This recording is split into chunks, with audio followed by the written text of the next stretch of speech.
বেশ কিছুদিন ধরে আইনের কন্টেন্ট নিয়েই ভিডিও তৈরি করা হচ্ছে। মূলত আজকে আইনেরই বিষয় কিন্তু একটু আবেগপ্রবণত একটি ঘটনার সাক্ষী হলাম। সেটা জাস্ট আপনাদের সামনে শেয়ার করব।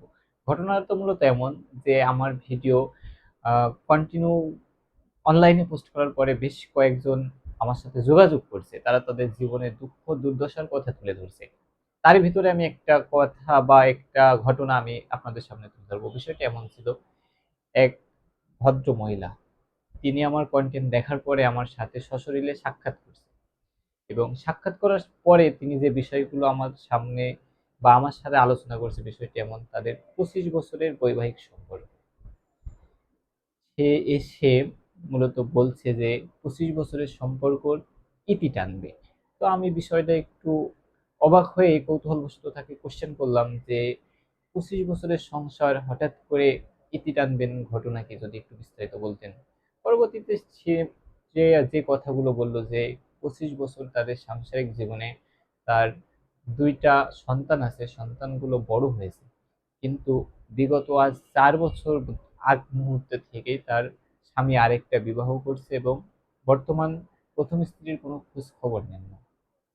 এই ক্ষেত্রে যে তাদের সম্পর্কটার একটা টানাপোড়ার ভিতরে রয়েছে, যে কেউ কাউকে খোঁজ খবর নিচ্ছে না, ২ জনের ভিতরে দূরত্ব রয়েছে। সে ভদ্রমহিলা আমার সাথে যেটা বলল যে, এই সম্পর্কের ইতি টানতে চাই। কারণ একটা বিবাহ সম্পর্ক থাকবে, সে পারিবারিক দায়িত্ব নিবে, সন্তানদের দেখাশোনা করবে, খোঁজখবর নিবে এবং আমার প্রয়োজনীয় যেসব প্রয়োজন আছে সেগুলা মেটানোর দায়িত্ব নিবে।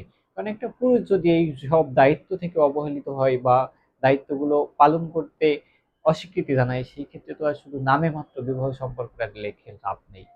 তো বিষয়টা নিয়ে আমি অনেকক্ষণ বসে ভাবলাম এবং তাকে বললাম যে, দেখেন, বিবাহ একটা পবিত্র সম্পর্ক। আপনি যদি এই সম্পর্কটা ইতি টানেন, তো এখানে তো ইতি টানলে আপনার কি হবে?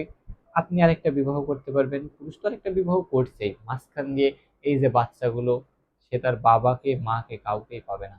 তো আপনি যদি এই সম্পর্কটা শেষ না করে আবার যদি মিউচুয়ালি ভাবে তাদের সাথে আলাপ আলোচনা করে কার্যক্রম চালাতে পারেন, সেক্ষেত্রে আমার অনেক ভালো একটা কিছু আশা করা যায় আরকি।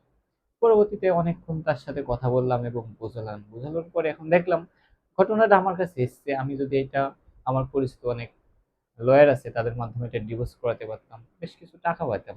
কিন্তু আমি টাকার প্রতি লোভ লালসা না রেখে আমি তাদের বিষয়টা অনেক নিজে যতটুকু জানি এবং বুঝি সে সম্পর্কে আলাপ আলোচনা করে তাদের স্বাভাবিক সাংসারিক জীবনে ফিরিয়ে দিলাম। এটা দেওয়ার পরে একটা মানসিক তৃপ্তি অনুভূতি করলাম। যেমন একটা পেশাতে সামনের দিকে অগ্রসর হচ্ছি, যে পেশায় মানুষের উপকার করতে পারছি। যে শুধু টাকার পিছনে না ছুটে এই যে কাজটা করলে কিছু টাকা পাইতাম, যদি এই টাকাটা আমি গ্রহণ না করে একটা সংসার নতুন করে আবার যাত্রা শুরু হলো। মাঝখানে কি হলো, স্বামী-স্ত্রী, হ্যাঁ, সে তার স্বামী আরেকটা বিবাহ করছে। সেটা তাকে বোঝানোর সাপেক্ষে সে সেটা মেনে নিছে এবং লাভ হলো কি, তার পরিবার-পরিজন আবার একসাথে বসবাস করবে। এই যে ২ টো বাচ্চা, সে তার বাবা-মাকে একসাথে পাবে। এই যে একটা তাদের ভিতরে সুখ অনুভূতি পাবে। নিশ্চয়ই একদিন না একদিন তারা আমার জন্য হলে একটু দোয়া করবে। এই যে পেশাটাই এসে যে মানুষের ভালোবাসা, সম্মান, শ্রদ্ধা এবং মানুষের যে দুঃখ দুর্দশার সমাধান করতে পারছি, সবকিছু আল্লাহর রহমত। এই বিষয়টাই আরকি আপনাদের সামনে তুলে ধরলাম।